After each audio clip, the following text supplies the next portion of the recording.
Robinson স্ট্রিটের ছোঁয়া এবার হাওড়াতে।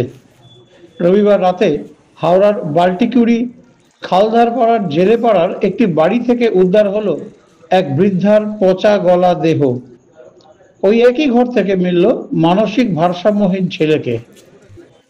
পুলিশের ধারণা, মা রাসমণি নন্দী মারা যাওয়ার পর ছেলে সুরজ নন্দী মায়ের দেহ আগলে পড়েছিল। এদিন সন্ধ্যায় আশেপাশের লোকজন দুর্গন্ধ পেয়ে পুলিশকে খবর দেন। পুলিশ এসে দরজা ভেঙে মহিলার দেহটি উদ্ধার করে। কেউ উদ্যোগ নিচ্ছে না, আমরাও বুঝতে পারছি না যে কিছু কি হচ্ছে না হচ্ছে। 2-3 দিনের গন্ধ পাচ্ছি, আজকে সকাল থেকে অতিরিক্ত গন্ধ ছাড়ছে। আর ওই দিকের জানলা, যেহেতু আমাদের জানলার ওই দিকটা, তো গন্ধটা বেশি যাচ্ছে। আর আজকে সকাল থেকে আমরা ফলো করছি যে অনেক মাছি ঘুরছে। তো ওইটা দেখে আমাদের সবার সন্দেহ হয়। আর মাকে 3-15 দিন দেখাও যায়নি, ওর সুরজেরও গলা পাওয়া যাচ্ছে না। তো আমাদের সন্দেহ জাগে। আমি আমার হাজব্যান্ডকে বলি, ওর ভাইদের আরও আমাদের যে প্রতিবেশী আছে পাড়ায়, তাদেরকে বলে আমরা সবাই মিলে জড়ো হই এবং ক্লাবে যাওয়া হয়। ক্লাবকে জানানো হয়, ক্লাব বললো আমরা কিছু ডিসিশন নিতে পারবো না, আপনারা যা করবেন করুন। তো আমরা নিজেরাই গিয়ে, ছেলেরা নিয়ে গেল, গিয়ে দুপুরবেলা 3টে নাগাদ গিয়ে আমরা দরজা খুলে গিয়ে দেখলাম যে এরম মারা পড়ে আছে। ছেলেটাকে জিজ্ঞাসা করছি, ওর কোনো সারা শব্দ নেই। আর মাকে গিয়ে দেখলাম এরম অবস্থা, আমরা থেকে সঙ্গে সঙ্গে বেরিয়ে এসেছি। আমাদের আন্দাজ নেই, কারণ অনেক দিন ওদের কোনো সারা শব্দ নেই। না, গন্ধ তো 3-4 দিন ধরে পাচ্ছি ধরুন।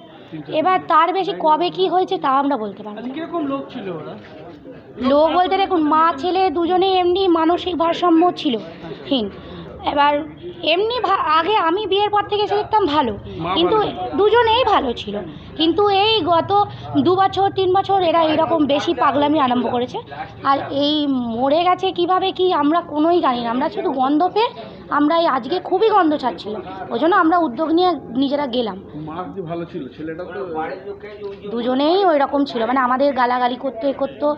এবার আমরা ওই জন্য কিছু আর সাথে পাশে থাকি না, আমরা আমাদের মতো থাকি, ওরা ওদের থাকে। আমার নাম সুচরিতা মালিক।